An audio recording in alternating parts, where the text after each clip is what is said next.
Karate Kid 2010. Napanood ko na lahat kasama yung mga series. Yung unang movie, banger. Yung pangalawa, Yung pangatlo, Yung pang-apat, Yung series, banger. Yung panghuli, pwede na. Pero ito talaga yung favorite ko kaya i-recap ko na. So ito si Jaden Smith, yung anak ni Will Smith. Nag-migrate sila from Detroit papuntang China. Si bro medyo naninibago kasi parang siya lang yata yung black dyan. Pero nakilala niya tong white kid na nag-English. Na-board si Idol kaya nanood siya ng SpongeBob. Pero Chinese dub. Yung nanay niya naman nagagalit kapag hindi sinasabit yung jacket niya. And important note, sasabihin ko lang, yung jacket na to, best supporting actor ng buong palabas. Mamaya malalaman niyo kung bakit. Ngayon, nasira daw yung water heater nila kaya kailangan niya hanapin yung nag-aayos na si Mr. Han. Tapos nung nakita niya si Mr. Han, si Jackie Chan, yung gumanap, hinuhuli niya yung langaw gamit chopsticks. Tapos nung nahuli niya, ginamit niya pa yun para kumain. Dugyot. Ngayon, nagpunta siya sa park, inaya ng basketball nitong white kid, tapos nakaagulat na ang bobo niya maglaro. Pero Milkshake, parang 12 years old pa lang yung bida dyan. Oo nga. Pero black siya eh. Kahit walang practice, dapat NBA level da. De, joke lang. Parang racist yung sinabi ko. So ngayon, nag-try naman siyang talunin tong matanda na to sa table tennis. Tapos dinurog din siya. Tapos natipuan niya yung chinita dito na nakaupo. So sinabihan siya ng tropa niya, puntahan mo na kasi. Takot ka lang siguro eh. So tumayo na siya handang magpasikat dito sa crush niya. And bigyan ko lang kayo ng history ah. Kasi yung tatay nito, si Will Smith, at tinapos ko yung buong season ng palabas niya, yung Fresh Prince. Tapos halos lahat ng babae doon kada episode na uhulog sa kanya. Kaya literal na Riz yung dumadaloy sa dugo nitong batang to. Ni hao mao shu shen muji. Ayun lang. Oy, pero napapatawa niya, okay? Tapos maya sinayawan niya pa, Tapos maya biglang nag-request yung babae, Can I touch your hair? What? You wanna touch my hair? Riz. Pagtapos niyang ipahawak, biglang may lumapit na epal na Chinese na bata. Si Cheng, siya yung kontrabida dito sa palabas na to. Halata naman sa mukha eh. Nagsimula siya maging agresibo, tinapon niya yung papel sa sahig. Sinubukan ibalik nung bida pero hinampas. Sinubukan niya ibalik pero uy, na fake news. Hindi yun nagustuhan nung Chinese. Kaya sinampal siya papunta doon sa sahig. Siyempre tumayo yung bida natin kasi ayaw niya mapahiya sa shorty after niyang magsasayaw-sayaw doon. Hinabol niya yung kalaban pero sinipa lang siya. Tapos sinalikan yung sahig.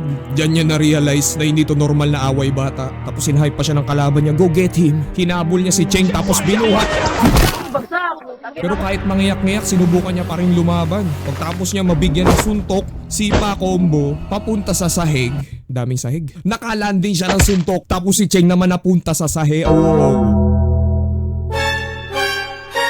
Nasapak siya nung bida natin. Tapos nadagdagan pa siya ng aura points. Kaya at this point, alam nyo na yung mangyayari. Binugbog yung bida natin. At tuluyan na silang nagka-developan nung sahig. Grabe kung ako yan. Ewan ko madedepress siguro ko. Kakatungtong ko lang nung China. Hindi ako marunong mag-basketball. Natalo ako sa table tennis ng lolo. Tapos nabugbog pa ako. Pagtapos ko magpasikat dun sa shorty, like, bigyan nyo ako ng isang tabo ng tubig. Yung maligamgam lang kasi medyo malamig ngayon. So after nung pangyayari yun, sinubukan niya mag-aral ng kung fu. May nahanap silang school dito ng mga kung fu. Tapos turns out, nandun yung kalaban niya na nagko-kung fu. Kaya shit, ang malas ni bro. At sa sobrang malas niya, parehas lang sila ng eskwelahan ng bully niya tapos binubully din siya dun. At this point, ewan ko parang mas depressing pa yata to dun sa Squid Game na video ko eh. Pero sige, itong bida natin, tinry niyang bumawi. Binuhusan yung mga bully niya ng maruming tubig tapos hindi man lang siya nagtago kaya hinabol siya. Tapos hindi lang si Cheng yung may aura dito kasi pati yung mga kasama niya like expert mag-parkour. Like ganito ba talaga mga bata sa China? Normal ba to? Like pag nakaka-upload ako ng reels na Chinese na mga bata, sila yung pinaka-talented eh. Tapos kumpara mo sa mga bata dito sa atin, brain rot. Kaya nakagaw yung West Philippines eh. Ngayon nahuli na naman siya ni Cheng. Walang awa siyang binubugbog. Sabi nung kasama niya, bro, tama na yan. Nakalimutan mo na ba yung tinuro sa atin? Di ba nga no mercy? Pero unexpected na biglang dumating si Jackie Chan to the rescue. Pinagbubugbog niya yung mga bata tapos ginagamit niya yung mga bata para mabugbog yung mga bata. Hindi ko na lang i-recap yung part na to, pupurihin ko na lang siya yung movie niyan Drunken Master. Damn, lasing na lasing siya dun. Yung movie na to, yung nag-slide siya dun sa may malaking building. Tapos ngayon Karate Kid, nambubugbog siya ng mga minor de edad. Ngayon sumama si Mr. Han dun sa dojo ng mga bully. Nakipag-usap siya dun sa may master nila na wag na siyang bulihin ulit. Pero merong isang kondisyon, kailangan niya sumali dun sa tournament. So pumayag na si Mr. Han na turuan siya ng kung fu. Mukhang ready na si bro kaso hinulog niya yung jacket dun sa sulok. So nag-e-expect siya ngayon na tuturuan siya ng mga moves tulad dun sa mga movie na napapanood natin. Pero instead, tinuruan siyang magtanggal tapos maglagay ng jacket. Buong araw niya yun ginawa. Disappointed yung bida niya pag uwi kasi wala daw siya natutunan. Pero yung nanay niya nagulat kasi hindi na hinuhulog yung damit sa sahig. Bawat balik niya sa training, puro ganun lang yung ginagawa niya. Pero one time, tinago niya yung jacket pero nakakaamoy si Mr. Han ng bullshit. Nasaan ang jacket mo? Malamig po ngayon eh. Kunin mo. Kukunin ko talaga ulit, ang layo ng bahay namin. Yes, kunin mo kung saan mo tinago. Kaya sa tinagal niyang ginawa yan, iniisip niya nagsasayang lang siya ng oras. Kaya pinademonstrate ulit sa kanya. Suotin mo yung jacket mo. Ngayon, tanggalin mo naman. Tapos ngayon, pulutin mo. Tapos unti-unti niya nare-realize parang may nangyayari dito. Ngayon, nung pinag-combine niya yung pagsuot, pagtanggal ng jacket, tapos yung pagpulot, na-realize niya na nakabuo pala siya ng sequence ng mga moves. Kahit si bro, nagulat siya sa mga pinaggagawa niya. Kaya sinabi sa kanya ni Mr. Han na yung Kung Fu lives in everything we do. And sa totoo lang, napakaangas nung quote na yun. Tinulungan yung bida natin dun sa kapabayaan dun sa jacket niya habang natututo ng Kung Fu. Kaya yun, simula nun, yung jacket niya hindi niya na pinakawalan. Ngayon, balik tayo dito sa Chinita situation. Umattend sila ng festival, nakakuha siya ng kiss dun sa likod nung play. Let's go. Kahit naubusan siya ng aura points dun sa pinakaumpisa ng palabas, nakakuha pa rin siya ng jowa sa dulo. Kaya anong excuse mo, boy? Galaw-galaw, baka naman. Sabi ni Mr. Han, hindi muna sila magti-training ngayong araw kaya nagkaroon siya ng oras para makipag-date dito sa Chinita. Nag-cutting sila dun sa school para gumawa ng mga outside activities. Pero tinawagan siya nung tatay niya kasi meron pa siyang violin performance tapos na-late siya dun. Kaya syempre medyo nakakaya, na-late eh. Nakagawa siya ng magandang performance pero sinabihan siya ng magulang niya na wag na makipagkaibigan dito sa black kid na bida natin. Lungkot si Idol kaya pumunta siya kay Mr. Han tapos nakita niya siyang lasing tapos sinisira yung sasakyan na matagal niyang inayos. It turns out na every year tuwing June 8, which is sa araw na yan, lagi niyang sisirain yung sasakyan. Kasi yan din yung araw na namatay yung asawa at saka yung anak niya. Kasi parang parusa yan sa sarili niya or parang ritual. Para siyang cycle ng guilt na hindi natatapos kasi every year niya ginagawa eh. Kaya makita dito si Mr. Han, nakakalungkot din eh. Kaya inaya na lang siya ng bida natin na mag-training para ma-comfort si Mr. Han. Nag-training sila hanggang sa maging ready yung bida natin doon sa tournament.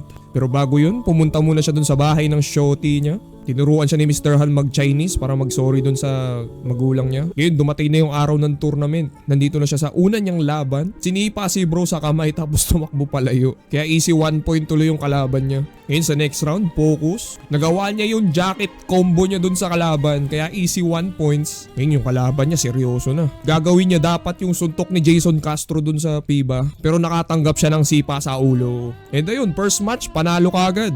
Ngayon, naging kalaban niya tong isa sa mga bully niya. Nakakuha siya ng sapak doon sa tagiliran tapos nag-cheer yung tatay nung Chinita na jowa niya. Pero natalo niya rin yun. Kaya umabot siya sa semifinals. Pero ang problema, since masama nga tong master nung mga kalaban niya, binulungan niya yung isang estudyante na sirain yung buhay niya. Nung nagsimula yung round, hinuli yung paa niya tapos siniko siya sa hita. Talagang napakadaya. Kaya na-disqualified yung kalaban niya habang nakokonsensya. Since nanalo dun si Cheng dun sa semifinals kanina, may chance yung grupo nila na manalo by default. Pero di nila alam si Mr. Han meron tong magic na ginagawa dito eh. Ewan ko kung totoo to sa totoong buhay eh. Pero napagaling niya yung bida natin kaya ready na siyang lumaban. Okay, unang round, nailagan niya yung sipa. Pero sinundan ng sipa palabas ng stage. So 1 point na si Cheng. Si Jaden Smith bumabalik na naman sa sahig. Ngayon second round, nasipa niya yung paa. Tapos sinuntok habang nakahiga kaya meron na siyang 1 point. Ngayon next round, pinakain niya yung bully niya ng bayan. Kaya lumamang siya ng 1 point. Isang puntos na lang, pwede na siyang manalo. Kaya tumawag ng timeout yung master ni Cheng. Binulungan siya, sinabi na sirain niya yung buhay niya. Kaya nung nag-umpisa yung round, tinarget na naman kung saan siya nabalian kanina. Talagang grabe yung sinato, baka hindi na siya makatayo. Pero hindi. Tumayo siya ulit. Tapos bigla niyang ginawa yung kakaibang stance na to. Similar dun sa nakita niyang nandun sa bundok na kumukontrol ng ahas. Hindi ko pala binanggit to kanina pero ito yun yung nangyari. Tapos yung kalaban niya talagang sumusunod sa kanya na parang nahihypnotize. Nawawala sa focus yung kalaban niya. And sa sinato yung mangyayari kung bakit ito yung pinakamagandang karate kid. Kasi nung sumugod yung kalaban niya, nailagan yung sipa, nag-backflip, tapos sinipa sa muka. Grabe yung aura na nabalik ni bro. Tumalon siya, isang paa lang yung gamit. Sa sobrang lupit, pinakitaan pa tayo ng replay. Tapos sa sobrang galing ni bro, pati yung kalaban niya bumait sa kanya, tapos siya yung nagbigay ng trophy. Tapos pati yung mga estudyante, nagbow kay Mr. Han. Talagang selos moment yung master nila. And ayun, ito yung storya ng isang black kid na lumipat sa China tapos natuto ng Kung Fu. Maganda yung palabas. Yung natutunan ko dito is yung nakakalungkot na scene dito ni Mr. Han na hindi siya makamove on dahil dun sa taon-taon niyang ginagawa na sinisira niya yung sasakyan niya, tapos parang mas naaalala niya pa yung pamilya niya, hindi siya makamove on. And for me, nakamove on siya dahil tinuruan niya to si Jaden Smith. Nawalan man siya ng anak pero parang nagkaroon na rin siya ng bago. Ayun, the end. Ngayon, ito na yung mga masisipag na naguhugas ng pinggan na balang araw magiging karate kid din. Tingnan mo si bro, sa umpisa nakasimangot, tas kalagitnaan biglang nakangiti. And by the way, flex ko nga lang pala yung baso ko. Nagpagawa ko ng baso kasi gusto ko ng, sarili kong baso habang nagkakape ako, habang gumagawa ko ng video natin. And nabasa ko sa comments, parang gusto nyo rin ng baso, edi sige, i-chat nyo ko sa Facebook. Dito sa Milkshake Recaps. Kung interesado kayo, i-deliver ko sa bahay ninyo. Yun lang, Milkshake ko out.